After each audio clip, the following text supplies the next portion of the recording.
gonna hit the fusion stuff. Are we live? Hey. Good evening and welcome to this game called Life with yours truly, Coach PBJ. And I am here with one of my favorite guests. Ryan Mobley is joining us back on today. Now we're starting a little late because I put in my Facebook chat. I just needed a moment because today has been a very interesting day today. Oh my God. Yeah. So I started the day off on a rough side, but it's all well. But it really is kind of fitting into what our topic is for this season, which is when life happens. When life happens, And yeah. so this morning we had an opportunity to experience another life happening. Life will continue to be lifing. It's a new saying.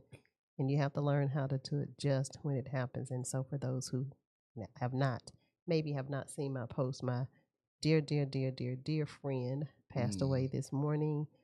Yeah, that one was rough because she was such a lifesaver for me in 2000, in the early 2006, 2007, after Robert had passed away. Yeah. And she just called me out of the blue, and we ended up being stuck to the hip. Yeah. For a very long time. So she went home after fighting for her life for 10 years. Yeah. And she fought a good fight. So Ryan, thank you for continuing to come. Yeah. Even and Ryan gonna probably lead us today because because it is rough. And so Ryan, we was talking about that this morning, and we was talking about life will continue to happen, and we've all had some experience of things happening that we did not see coming, we did not expect, and when it happens, we have to learn how to just bounce back. So what are your thoughts? You knew Deanna? I did. And you know, when you called me, it took me just a second to bring her back to my mind. I hadn't seen her in a while. But you know, it makes me think of something that Maya Angelou said once. She said, people will forget the things that you say. People will forget the things that you do, but they will never forget how you made them feel. And why that's so appropriate for this particular moment is I remember she just made people feel good. Right. You know what I'm saying? Yep. There was just something about her. The smile. I've got it. The personality. That's what I was about to say. Everything about her. I've got this image in my head of her, and she just had the most beautiful smile. And that's the energy that she gave off all the time. You know what I'm saying? When you see all the posts and the things that people saying, and everybody is actually saying, you know, because I'm sometimes on 10, and I'm just wired. I'm just like, and then you're like, okay, it's okay, it's okay, it's okay. Just bring it on down. You know, she just brings you down without saying, bring it down. You know, just and believed in you. You know, I talked to you. We were talking this morning, and again, our lives parallel so much. Ryan has such an amazing anointing and gift within himself, and I'm starting to believe that I do too. Have a little gift going on the inside. Once we got you saved. But well, I still don't know about that part. That's still a work in process. Okay. But once we there's something different about us, and we were talking about. I remember just growing up, Ryan, and I never fit into the status quo. I was always different, and I knew that I was different. Not so different that people didn't embrace me, but different that people didn't understand me. Oh, yeah. And then the wanting me to fit into the cultural norms or to conform to the way the rules of the world. And for me, 99.9% of the rules of the world didn't make no sense. And so life needed to have always make sense to me, and then it can't do it didn't, you know, and so people tried to conform us. And Deanna, when she met me, I remember her walking across the parking lot when we were at what we call the downtown location. We used to call it the downtown location at Berean. And I was over the women's ministry at that time. And Deanna was walking out, and she walked over and she introduced herself to me, and she told me about her ministry. She had a ministry called Chloe's House. Oh, wow. And that was where she, you know, brought women in and encouraged, empowered, and we just started connecting. And you know, Deanna wasn't the person who sat around and waited for opportunities. She created them. Yeah. Right. And she would have these conferences and these women empowerment sessions, and she would invite me and give me, you know, room on her platform to utilize my gift.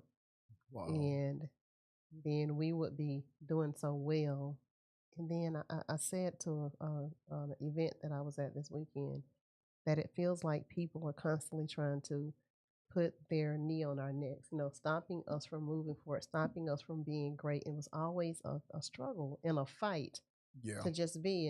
And no offense to anybody, people who they are, and it's okay, because I choose to believe that when people were trying to smother our gift, it wasn't intentional. I think it was something we talked about this before. That occurred to me after we got off the phone today. Yeah, that's right. Yeah. It's not always intentional. Mm-hmm. Yeah. So sometimes it may be though. Sometimes it might. But that's why I say I choose to believe that it wasn't intentional. Mm-hmm. But sometimes light, people can't handle the light. If you've been in a dark room, in a dark space, even if that dark space is in your head and you walk into a place where there's light. And I remember someone saying to me, Paula, sometimes you just walk into the room and you're captivated. Ryan, I can say the same thing for you. When you walk in the rooms, people know that something just happened. There's a shifting in the energy in that room. Whether they're looking in your direction or not, they can feel it. They can feel the presence into the room. I couldn't agree with you more. I remember one day at CDC, and I walked into a break room. I don't know what they were talking about. I'd be in my own little world. But whatever the conversation was in the break room, when I walked in there, the atmosphere shifted. When it shifted, they might be talking about me. But then the people in there who were talking began to apologize. And I'm like, what? Now I'm really thinking you're talking about me. Apologize for what? Because they thought I heard what they said, but I didn't. And then they just respected who I was, and they thought that I had heard whatever the conversation. They never told me what they were talking about, but they thought that I had heard it, and they wanted to apologize. And I'm like, what you apologize for me for? Because I didn't want to offend you. And which mean they were saying some words that they thought they shouldn't say it. And because I'm a woman of God, they said, well, God hear you. What you apologizing for me for? God here ain't got no heaven or no hell to put you in. Don't be apologizing to me. Apologize to He. He doesn't come and go into the room with me. He's already in the room, right? So, but I got a conviction in my spirit, and it says, "You said He don't," because He is already there. That's right. But when I walk into the room, He shines. Yes. So it's not the me that was reverent. It was the He in me. That was the Christ in me. But Paul said, the Christ in me, the hope of glory. Yes. So something's different. And so Deanna spent the better part of her life, pulling out the gift that was in other people. Wow. Yeah. And so she was really messy. Tribute. Oh my God. What a beautiful tribute to be able to say that about a person. It just makes you want to not take any moment in your life for granted. Her husband said, he says this all the time, Calvin. He says, time, we can't waste it because you can't get it back. I could not agree with you more. I could not agree with you more. For the super spiritual out there, and you all need some scripture. The Bible says, redeem the time wisely. You got to redeem that time wisely. And I'll never forget, I was somewhere in my 20s, just about 5 years ago. And a friend, why are you laughing over there? A friend of mine helped me to see and to understand the magnitude of this thing that we call time. She said, look at your clock right now. And I looked at my clock. So I look at my clock right now. It is now 7:29 on August the 21st, right? Let's see if your clock right. Okay, not right. Once it becomes 7:30, it will never again, ever be 7:29 on August the 21st, 2023 again. That's gone. Good. And something about that imagery just sat with me. Sometimes you got to take and hit me upside the head with something. You got to be able to say something that kind of like just smacks me upside the head. And something about that turned the light bulb on. I was like, wow, we don't have time to waste. And God has given us life. Let's make it the best one that we can. Because you only get one. You only get one. I tell people life is not a dress rehearsal. Listen, not only do you only get one, but those people in your life who's important to you, they only get one. And sometimes it's those who are closest to us that we take for granted the most, And then let me tell you, Deanna was it last year, Tony? Or was it year before last? Deanna, in all the trials and tribulations that she was had, from breast cancer to kidney, to the heart disease, to the heart failure, to the having to get a heart transplant. In between that, she had strokes, she had sepsis. There's so many things, just a constant fight. I mean, she was just fighting, fighting, fighting for her life. And in the midst of it, she was still living. Yeah. Deanna's like, okay, Paul, I'm sending you this invitation. We're going on a couples retreat for Mother's Day weekend. That was last year. For Mother's Day weekend, and she got a bunch of her friends together, and we went to the mountain. And I wish I could pull up some of those films, the pictures in the video. We laugh and we playing, and she was sick the whole time. She's feeding us. I'm like, Deanna, won't you sit down? She's like, this is what I do. Yeah. She got her greatest joy out of serving others, and she served. I mean, like served. Mm-hmm. And on that retreat, we had to, okay, we've been here for like 4 days. I'm gonna need for you to sit down now. Okay, I'm gonna need you to get some rest. And we start loving on her. But she made each and every one of us in our own right feel like we mattered. Yeah. I'm glad that you all, did the balance thing with her, because as much as you all probably wanted her to sit down much sooner, it probably was very important for her to create that memory. Yeah. Yeah. You know what I mean? Yeah. And that probably was a blessing for her. Yeah. A memory that you can live with her for the rest of her journey. Yep. You see what I mean? Yep, absolutely. So thank you, Randy, for just helping me to, just because of the, it's gonna be a moment. It's fresh, it's new. Praying for her family, Calvin. I mean, and what such an amazing, because he gave her her kidney, his kidney. He gave her his kidney on Thursday. Wow. And her body accepted it, and then it was an underlying condition that we wasn't prepared for, that he ultimately claimed her life. But I mean, he's still healing. He just 2 days, after having his kidney, and now he's having to deal with planning to put his wife away. Yeah. And they was together forever, like first, since they was knee high to adults, first love type thing. Oh wow. So just keep them in your prayer, and Calvin and Sydney and London. London is her little mini-me, just a epitome of strength through this whole process so far. So what about you, Ryan? When life happens for you, what are some things in your life, it just happened and you had to figure out a way, even now, people's like, are you still going to do your podcast tonight? Yeah, because it's what Deanna would have wanted. Yeah. Deanna don't want, I got text messages from her at least 2 or 3 a week saying, Paul, okay, well, you using your gift? You doing what you're supposed to be doing? I ain't seen you do nothing in a minute. So I know that she would not want me to stop, because she know me, if I stop, I'm stopping. Yeah. So I'm just determined, and I told her, I promise you, I'm gonna keep you. She said, I'm so just this week. She says, Paul, I'm so last week, I'm so proud of you that you're doing it and you're keeping it up. And she said, I'm just so proud. Now, mind you, I'm older than Deanna, and she calling me to myself, I'm so proud of my little baby. How about that? I'm like, I'm the oldest now. But she was just really proud that, so.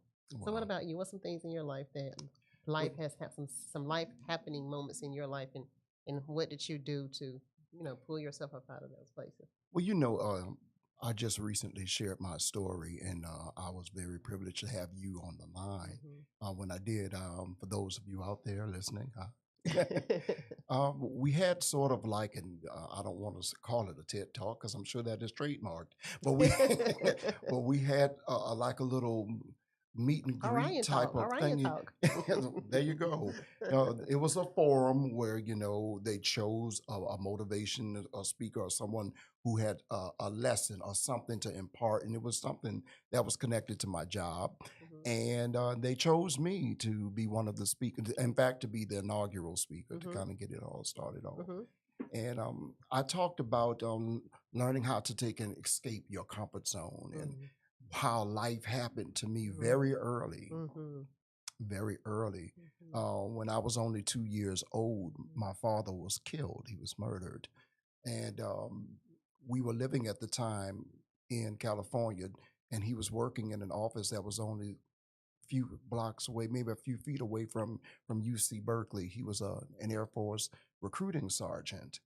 And some lunatic burst into his office with a hunting knife. Screaming out all kinds of crazy, insane things about my dad responsible for people dying in Vietnam and all these other different types of things. And the storekeepers downstairs on the ground floor, they could hear the fight. My dad was a boxer, and they could hear the fighting going on upstairs and the crashing and banging. And so they ran upstairs to see what was going on. And they walked in on this guy attacking my father with this hunting knife. And the two shopkeepers were able to finally subdue this guy and pin him down. At which point, my father, from what I've heard, he, slumped back onto his office chair, but he didn't survive his injuries. Wow. And so before my mother was 30 years old, she was a widow with 3 kids. My brother was 7, my sister was 6, and I was only 2 years old. So life happened to me real early. And growing up, I always felt something was missing. You talked about before feeling inadequate and stuff like that. I always felt like I was the square peg that couldn't fit into the round hole, or maybe I was the round peg that couldn't fit into the square hole, but I always felt out of sync with my surroundings, right? And I always felt like the loss of my father took something from me, something I couldn't quite put into words, but I felt broken. I felt broken. I felt like the whole world had some secret knowledge or something because they grew up with their fathers. They had something, some spoke in the wheel or some cog in the machinery that somehow I was missing because I didn't have this. And my mother used to say something to me, and for you guys out there, I had a great mother. I really did. But she would say something to me that would just grate me, it would get me, it would just rub me on the wrong way. And she meant nothing bad by it. She really, really didn't, but she couldn't understand. She used to say to me all the time, she said, "Boy, how could you miss something you never had?" But I did. I did miss it. And she couldn't connect with that. And you really did have it. You had it for 2 years. Yeah. And, my mother was mother and father as much as she could be. You know what I'm saying? I get it. I was a widow too, so exactly, I get it. Exactly.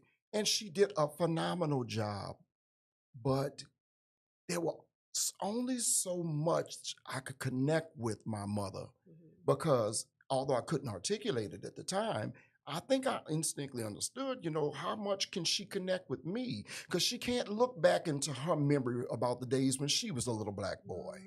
Right. Wow. Because she was never old, but right. She can't look back into her past and see those days and relate to what I might be going through. Whatever it is that she was relating to me about was kind of once removed. And so she really couldn't connect. And I felt lost. I felt just completely out of sync with my environment. And I'll never forget when I was a teenager, I had we got a new associate pastor at my church. And God blessed me to become very close with him and his family. He had 2 fraternal twins, and eventually he became our senior pastor. And so I spent lots of time with him. You talked to me about him before. Yeah, I called him my daddy. He passed away some years ago. His name was Henry Johnson Jr. And I was over by his house one day, and he showed me this new bottle of cologne that he had. And I guess it was something expensive, right? And so it was me, him, and his son. And I was maybe about 5, 6 years older than his son. And he was like, "Go ahead and give it a try. Try it on." I was like, "Okay." So I taped the top off and I poured some in my palm and I rubbed my hands together and I slapped my hands on my face. And him and his son fell out laughing at me. And I was like, "Whoa, okay, let me in on the joke. What's so funny?" Right. He said, "Silly, you don't put cologne on your face. You put aftershave on your face. You put cologne on your body." Okay. And Tony, I laughed that thing off in the moment. Right. But you realize you ain't never been taught how to put cologne on. You see what I'm saying? Your mother don't wear cologne. You see what I'm saying? Right. When he dropped me off at home that night, I cried until I almost made myself sick because it felt like ding, ding, see, I always knew you were broken, and this confirmed it. So life happened to me very early. And just pause right there. Yeah. Because that incident with your father, your pastor, was so innocent.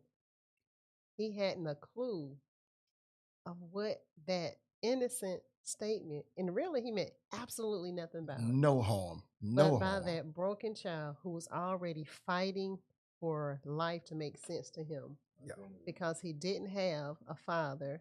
They didn't understand the, because here you are in your 20s plus. There you go. Right? Need you to take off a couple of those. But in your 20s, and that still resonates with you. Oh yeah. That's still a place in you, and we don't understand. And some, like I said, most other stuff. I mean, anything that's happening in your life as an adult, if you take some time to focus on it, it's going to go back to something traumatic in your childhood, and some of those things that are dictating our lives, that happen in our it's just as innocent as that. Yeah. But nevertheless, the pain, the agony, and all the things that it's still real nonetheless. But now as an adult, you get to realize that this is what it was and why it was. Yes, exactly. It was very painful. Sidebar, parenthetical for people that are listening.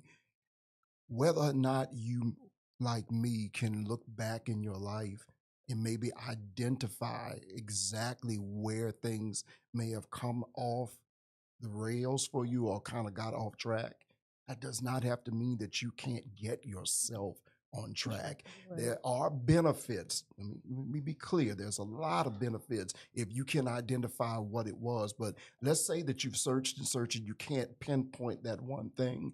That does not mean that you can't heal today and you can't be whole today. I just wanted to throw that out there parenthetically. But life happening to me so early manifested itself in a lot of ways that stayed with me for decades, not the least of which, again, I learned how to put on the face. So few people believe me when I tell them that I'm not an extrovert. I'm an introverted person. I'm very shy. You see, look at that face that you do. Where was I? But I can see. I think we all go through phases of that introvert stage. So we can be extrovert and be introverted, but your overall personality, you're saying is an introvert. Exactly. Okay. You're an introvert with extrovert tendencies. I am an extroverted introvert. Right. Okay. Me too. I believe that. I believe that about you, though. I believe that. Like Ryan said, people they see, but in those moments, I can be by myself for a very long time and not have to say anything. But absolutely, part of it is my profession. I have to put on turn the lights, camera, action on. Absolutely. But when I don't have to turn it on, it's just me, myself, and I. Now, question: after you've had to wear the face for a while, when you get home, are you exhausted like I am? Absolutely. Oh yeah. I'm trying to tell you, it's exhausting. So he go up in his room, he sit in his chair. To decompress. Right. Yeah, to decompress. Once I've been out there and I've had it turned on, when I get home and I shut that door behind me, I just need to unplug and I need to I just need to bring it back together. Right. But I was out somewhere just this weekend and Gwinnett County had some type of thing going on, Taste of Black Gwinnett or something like that. And we went to it and just walking around and everything, I didn't really know a lot of people. And I just felt, again, awkward because I don't, unlike people think, and I don't talk to people as easily as some people think. Now, if you catch a passion area of mine or something like that, it just starts. Right. But small talk, that can be very difficult. So that's one of the ways that affected me. Okay. It also made me live a very safe life. Something I'm working on right now. With your help, I'm actually gonna overcome that thing too. Oh yeah. But I've lived a very safe life, afraid to take risks, afraid to take chances on myself. I was so impressed with something that my grandmother's sister said. Back in the 40s, 1940s, she moved away to Chicago. She had saved up her money, moved to Chicago, didn't know a soul there. and ended up staying there for almost 50 years. She arrived in Chicago not knowing a soul after 10 o'clock at night on a train. And she told the porter, she asked the porter, she said, "Do you know somewhere that I can rent a room?" He directed her to a boarding house. She put her trunk in will call, and the rest was history. And she said, "I always believed in God and in myself." And I loved that. And I tried to encourage myself with that. It's like, see, man, you come from some strong people, but I had a lot that I had to overcome. That feeling inadequate, that feeling like I'm missing something, feeling like others know something, some secret knowledge, or they've got the secret sauce that I was missing. It took me a long time to kind of, get past that. And in a lot of ways, I'm still a work in progress. Of course. When you were telling the story about putting the cologne on your face, and then they laughed, it made me think about, remember that movie that was out a long time ago called Carrie? Yeah, they're all gonna laugh at you. And nobody likes. And are we dating ourselves? Are we dating ourselves? I think it was like in elementary school or something when that movie came out. But that movie was so appropriate. that one little line. Because it was what her mother told her. And they're all going to laugh at you. They're all going to laugh at you. And she couldn't get it out of right. And she didn't want to be laughed at. Nobody wants to be laughed at. And sometimes, why are you laughing at me? I'm not laughing with you. I'm not laughing at you. I'm laughing with you. But that's still nevertheless. But are you? You feel now that people are laughing at me. And when that movie came out, that little one line just like, and so you start going through life, and now you second guessing yourself because I don't want them to laugh at me. Right? Yeah, because she kept saying that. She kept hearing her mama's voice in her head. They're all gonna laugh at you. They're all gonna laugh at you. I think we're dating us. Couldn't you have come up with a more modern? I just saw it on Netflix not too long ago. Is that the new one? That's right. That's right. There's a new one. That's the one you put it. That was in the 1970s, I think. Yeah. Well, Sissy Spacek. Yeah. But that's the thing, though, and I think that's the thing. As that little boy, in your mind, they were laughing at you. And they were laughing at you because you didn't know. And then I'm pretty sure you start thinking about, what else don't I know? Because I don't want anybody else to laugh at me. Yeah. And it made me live a very safe life, a very guarded life, keeping people at arm's distance because pain, it hurts. Imagine that. Right. That pain actually hurts. It hurts.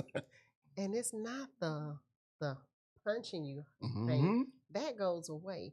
But the things that people say, those things cut all the way to the Bible says cutting even the bone from the marrow. You know what I mean? It hurts. And whenever he was talking about the word of God, it's quick and powerful. But words still are powerful. They have power behind them. And then when you say some stuff, even if you're saying it in a playful way, and if we ever learn to just be careful about the words that we say, because you can't take them back. And they have a long-lasting effect, even when it's unintentional. My younger brother, he was a little boy. He was just determined he was gonna do what he wanted to do as far as eating. And Mama had rules. We couldn't drink our whatever the drink of tea or whatever we had with our food. We can eat it. We couldn't drink it until we had eaten our food. And my show didn't want to eat the food. He just wanted his tea. And so they wouldn't let him eat. So my mom said, "You're gonna sit there, you're gonna eat." And he was so doggone stubborn, he was just gonna sit there. And so he was mad. He wanted that tea. And me and Kenyatta, with our little self, got our tea. Of course, now it was time to taunt him. Now it was time to taunt him. And so we got our tea, and we're holding our tea. And we started saying, "Happy tea punch, happy tea, happy tea punch." It's so refreshing. Now, we just being kids. We just picking at him. But that child is in his 40s, and he remembered that day. Oh, yeah. What did Maya say? Yeah. People will never forget. Yeah. And we picked at him, and he was like my baby, and we picked at him, and we did not realize the damage we were doing to him just from being kids. Yeah. And he brought that up. I was like, boy, you remember that? Because we remembered it too, but we were just, again, just in fun. But sometimes that's when I don't really like Jonan because people laugh on the outside, but on the inside, they're dying. Oh yeah. They say we can handle a joke, but we really can't. Mm-hmm. You can laugh with them, you can talk, and we okay. But on the inside, when you know that they're picking on especially when I'm already got some challenges anyway, and you're picking at something that I may already be challenged with. Absolutely. And sometimes it can be nothing that I'm challenged with, but now you highlighted something. Now I'm looking at myself in the mirror and I'm starting to believe, at Ryan, something's wrong with me. Mm-hmm.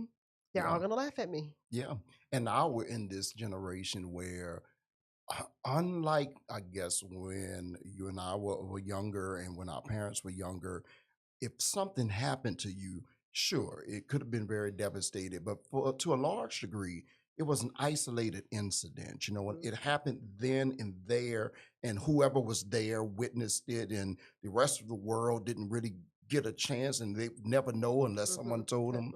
But now, and I think about some of the things that these kids deal with, you know what I'm saying? Where your life, is being recorded, every little thing that you do, and it's not just some small isolated group that saw, this embarrassing thing, a moment of yours, not then went viral. Now you got people over on the other side of the world typing comments in about you. I can't imagine, what that's like. I think having grown up in an era before all of that, I'm just completely oblivious to it. I couldn't imagine myself being so wedded and tethered to what some faceless, disembodied person is, some troll is typing, halfway around the world. But these kids, they grew up with it, and it's really affecting them, That's why suicide rate is so high, because absolutely that bullying and that teasing, and it's just not nice. So go ahead, Ryan, finish your story to finish with your Ryan talks. You were talking, so after that incident with your father passing away, and then your the guy that you affectionately called father, after that, what was the rest of your life like? How did life continue to happen? How did you continue to evolve? I know that life is like this. It's ups and it's downs. But well, like I said, right now, I'm still a work in progress. And that's the good thing about it. You don't have to get it all right in the moment. Absolutely. But it helps when you have that moment where you stop and you see it. Everything starts with a consciousness moment. And once you can see how these patterns that life may have kind of nudged you into, when you start to see that this isn't serving you anymore, then you get to make a conscious decision. Then you can make a conscious decision, but only when you get to that particular point where you can see it. This isn't serving me anymore, and you start to ask yourself questions. In fact, there was a therapist who said that once. I was looking at something, and she was like, "Yeah, but is that helping you anymore?" My clients, and I didn't even know that I did this thing, but I was having an appreciation for my clients one day, and had them all over to the house, and we were just sitting around talking, and they were all talking about the experiences of working with me as their coach. And one of the young ladies says, "I'm good with Paula," until she leans in. And I'm like, "What do you mean lean in?" So they said that, because we all, we got our stories, and we gonna think about what we're gonna say, and I'm gonna make people think I'm smarter than what I am. So I'm just gonna tell you, because this is what I'm doing to work on my life, and this is what I'm doing, and I'm feeling proud about what I'm just telling you. But you sitting in front of me because you need a coach, right? And so you're telling me how you are handling this situation that you came to handle it. And when we sometimes give her a recommendation, then it's like, yeah, but what I've been doing is blah blah blah blah blah. Then I'm like, okay, so that's I do this thing. Is that the lean in? How's that working for you? Yeah. So how is that working for you? And at the end of the day, if we knew how to fix our life would not need fixing. And when it comes to answering that question, if we ever can come up with the courage to answer it honestly. How is that working for you? And admit when things tell me it's aren't. not.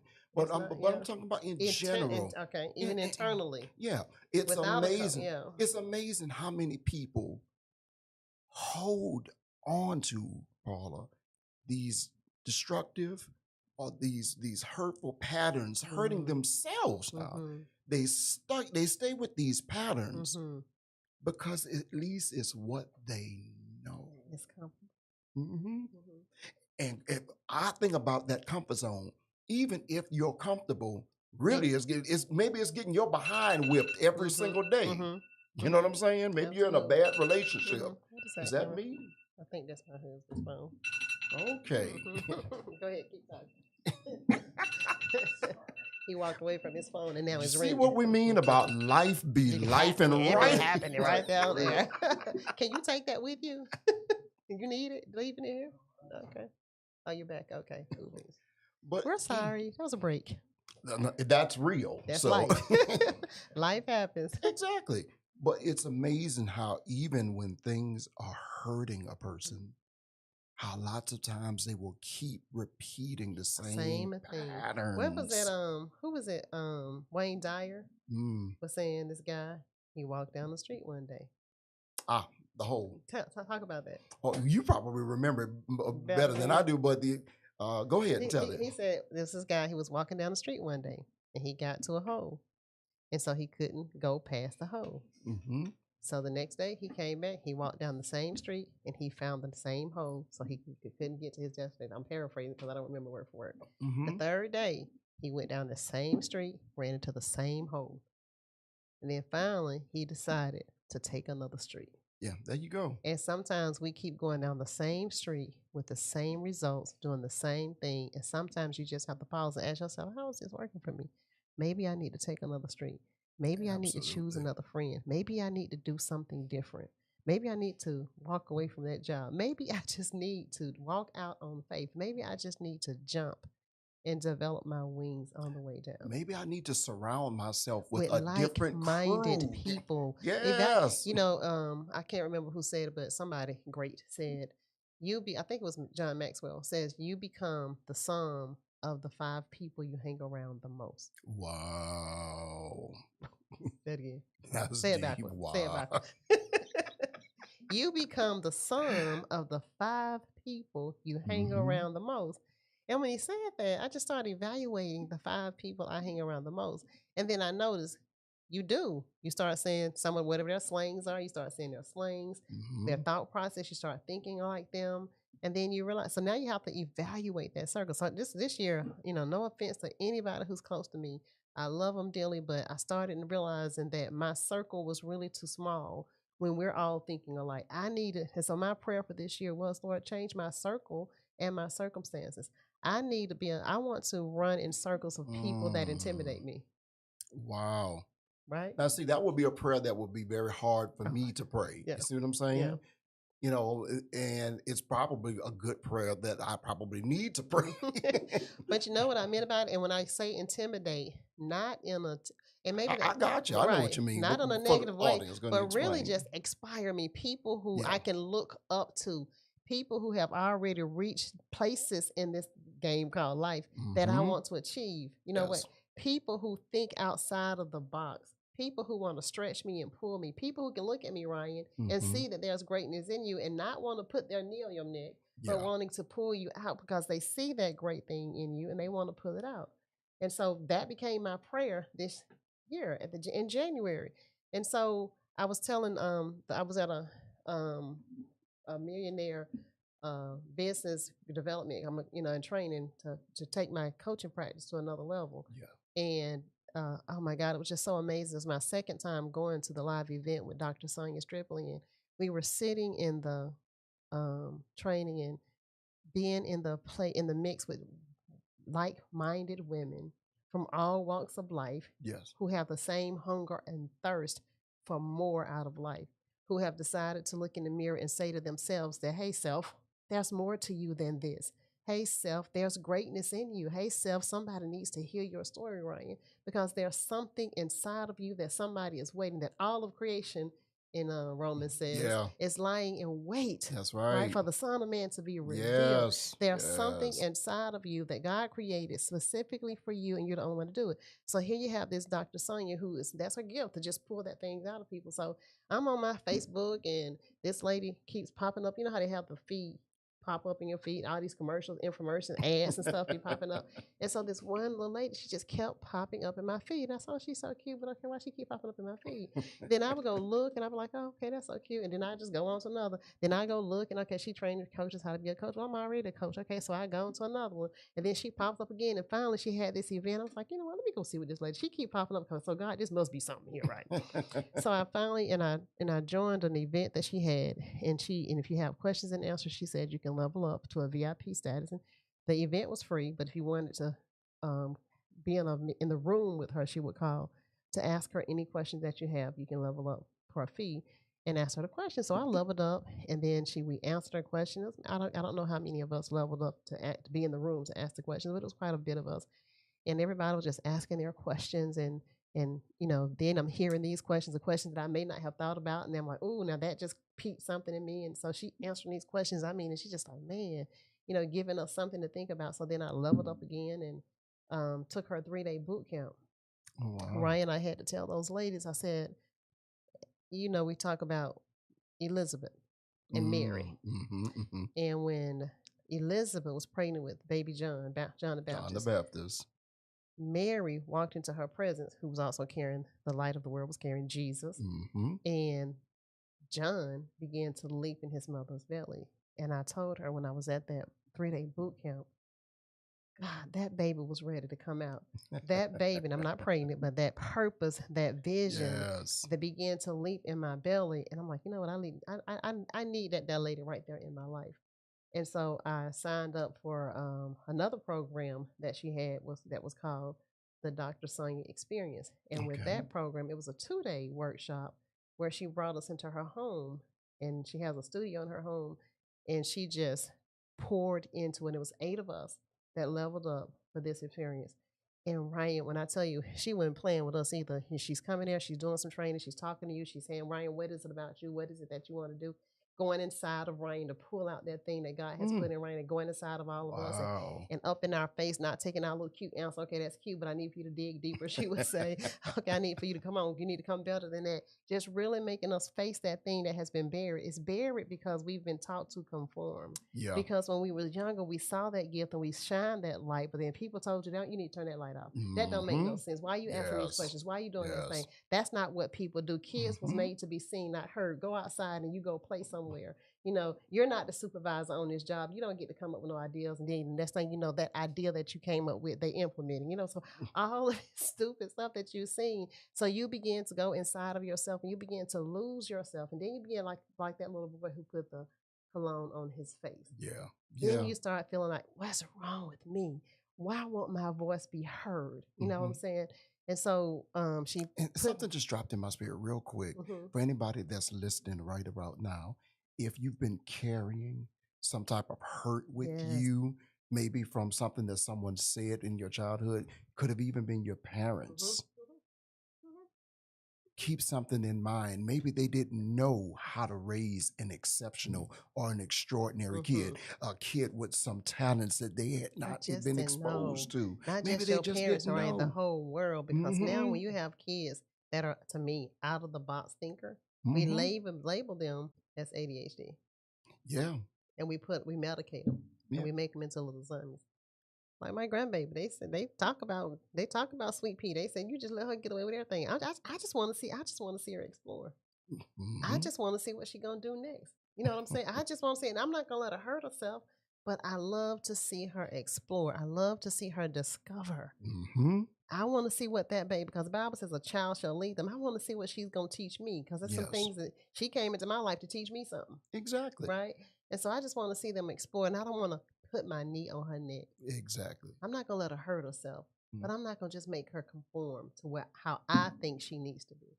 Yeah, so if that's you who we're talking to right now, learn how to forgive the person that may have put their knee on your neck or made you feel stifled or reined in whatever you think that gift might have been inside of you.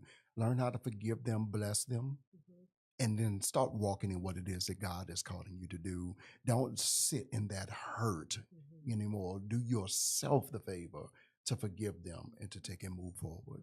Right, I'm sorry, I just heard that while you were talking. But did you hear about along the same line? I didn't hear this interview, but I was in a setting where people was talking about an interview that Oprah Winfrey had with T.D. Jakes. Okay. And they say that Oprah asked T.D. Jakes why didn't her mother love her. Wow. And T.D. Jakes says, because you're a gallon and your mama is a paint. A paint. A pint. A paint. Wow. A pint. And so your mama can fill up that gallon. Yeah. She was just a paint. Now, I'm again paraphrasing because I didn't hear the interview. Mm-hmm. But sometimes we're expecting something from people that they just that they can't give. They can't feel. They can't give it. Yeah. They just cannot give it. Mm-hmm. Yeah. And you know, you don't. And so that's why I'm sorry to your point. Go ahead, yeah. Forgive, let it go. Forgive them. Do your best to shake it off because in the moment, for those people who said or did things just like again, they were coming from they was coming from the only place they knew how to come from. Yeah. Yeah. Even if they were coming from a place of pain. Yeah. In that space that pain occurred to you, they was coming out of the only cup that they could pour out of. Exactly. And who was it? Was it Eckhart Tolle who talks about the pain body?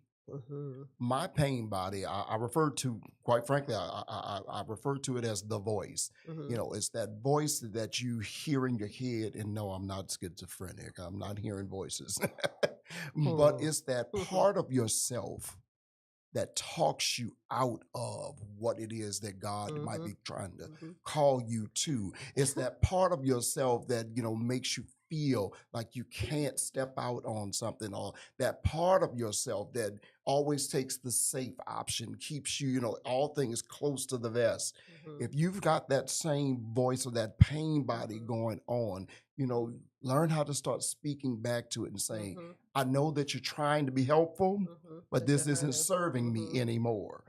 This isn't helping me anymore. And, you know, and you've got to free yourself beyond that, because that can be tough sometimes to take and forgive those people, number one, who didn't know how to take and nurture who you were, and then to take and get past any of that pain body that it might have left behind, then now you're doing it to yourself. They reined you in, and now you're reining yourself in. So that's the reason why they need to forgive. So they can stop reining themselves. Yes. This is just phenomenal. So some people will say, Ryan, but it hurts. So I hear you, Ryan, but I just don't want to forgive. Is the forgiveness for the person who you are forgiving, or is it for yourself? Yeah, it's for you. That most definitely is for you. Forgiving is an act of kindness to yourself, because holding on to the pain. Notice I didn't say the anger, because most times anger is just a mask for pain. There's some type of hurt in 99.9 times. I agree. Whatever that rage is that you're seeing, there's a pain point behind that. You know, so it's that pain. Forgiving is giving yourself permission to stop hurting. That's good, Ryan. And sometimes that's hard. I'll use an example of when my mother passed. When my mother passed, I was devastated. And joy felt unfair. Really, Mobley? You're going to go out and you're going to be happy? Really? Happiness felt wrong. It just felt unfair. You're supposed to be sad because your mom's not with you anymore. And I didn't know how to take and be happy anymore, because isn't that inappropriate? Aren't I supposed to be sad all the time? And at some point, you get to the point where you start wanting to live beyond the pain and to live beyond the pain. You want something more than that. And if we can say something or impart anything into anybody that might be listening, want something bigger than the pain. Don't want to just continue to live in the pain. Get sick and tired of being sick and tired. And if forgiveness is the exit ramp to take and get out of the pain, do it, and do it now. Yeah. Yeah, that's deep, Ryan, because you're right. A lot of times, especially when you're dealing with grief, you feel guilty. Yes. You feel sad. That's the word I was looking for. Guilty. For being happy. Yep, Yes. Yep. Mm-hmm. And that's because we don't understand that in Christ nobody ever dies. We're spirit. This shell passed away. When you think about Deanna, her shell has passed away. Her shell could no longer contain her greatness. Yes. So she had to get another shell. Yes. And I can tell you right now, because, Eckhart Tolle and all those great leaders talk about, time is different from, God calculates time different from us. And Calvin said, Deanna, she don't worry about if something going on right here that she's not going to focus on this, what's going on right here. She already in tomorrow. She already going. So even when you look at it in the spirit, she's probably already in her next journey. You know what I'm saying? And spirit wise. And since you brought that up, I used to tell people all the time, it took me a while to get there, but it hit me one day, and it was nothing but the Holy Ghost. I believe, Paula, that the dead understand life better than we do. Let me say that again. Yeah, one more time. I kind of agree with that. I believe that the dead understand life better than we do. And the writer of the book of Hebrews says, seeing that we are encompassed about with so great a crowd of witnesses. Let us. Yeah.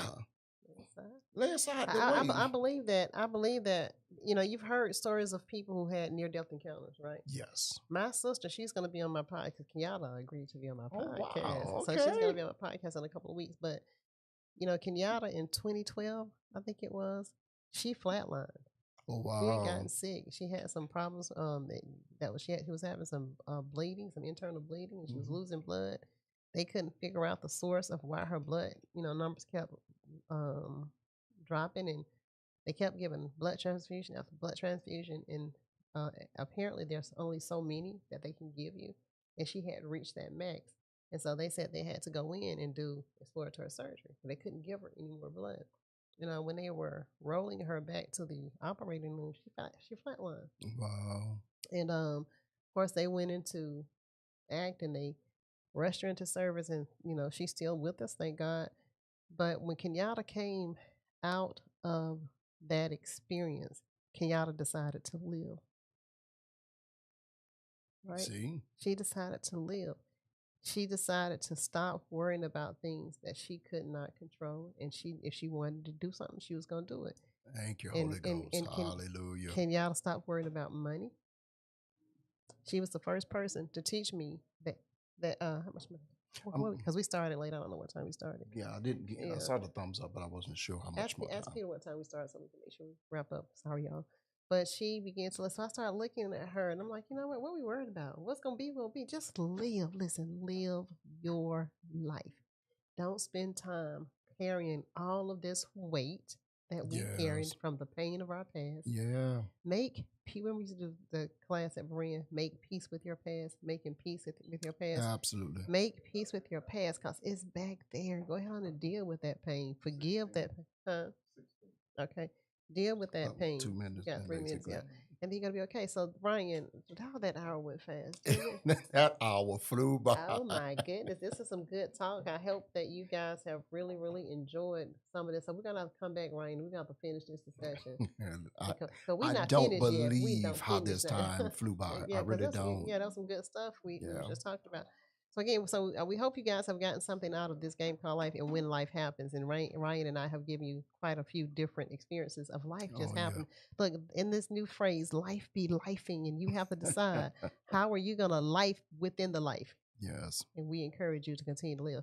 And thank you for having me again, Paula. Course, this was just amazing. That's right. Yeah. Ryan, I want you to give them one more nugget that you want to leave with the people. And also, Ryan, somebody out there may have resonated with something you're saying. Somebody out there may have had the same experience that you have and may want to connect with you outside of the podcast. And because you're a coach, whether you want to admit it or not, but you have so much to impart into people. So even without your title yet, why don't you leave them with how they can contact you? If there's a way that they can get in contact with your social medias or whatever.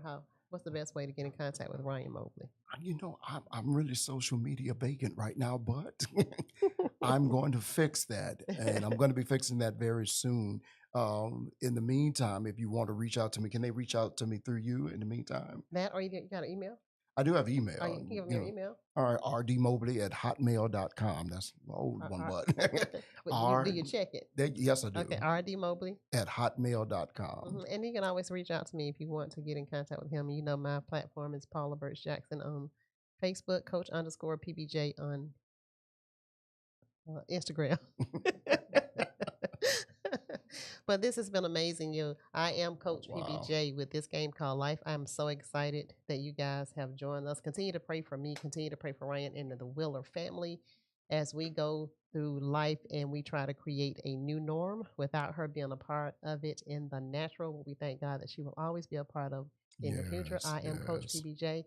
I am going to be having a live event. I'm going to start marketing for that really, really soon. And it'll be a free event. You will get an opportunity to level up and have questions with me on this event. And we talking about I want to train you how to rewrite your story. Your story. You get to rewrite your story. Hallelujah. You are the dealer in your own life. Yes. And we're going to teach you how to stack the deck when it comes to your own life. So this is Coach PBJ with this game called Life. We will see you guys